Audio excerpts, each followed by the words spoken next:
Boshingiz tez-tez aylanadi. Ko'z oldingiz qorong'ilashadi yoki yurganda chayqalishni sezasiz. Bu belgilarni charchoq deb o'tkazib yubormang. Ba'zi insonlarda esa qon tomirlarining xavfli torayishi umuman shikoyatsiz kechadi. Ammo aynan shu holat bir kun kelib insult yoki infarkt bilan namoyon bo'lishi mumkin. Shuning uchun 40 yoshdan keyin har bir inson yiliga kamida 2 marotaba tibbiy ko'rikdan o'tishi kerak.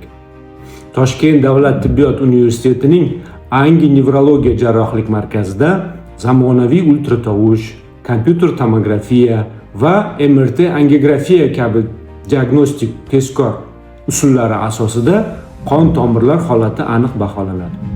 Zarur hollarda esa yuqori texnologik, kam invaziv, endovaskulyar va rekonstruktiv davolash usullari qo'llanilib, insult va boshqa og'ir asoratlarni oldini olish imkoniyati yaratiladi. Erta tekshiruv insultdan himoya. Sog'lig'ingizni ertadan emas, bugundan asrang.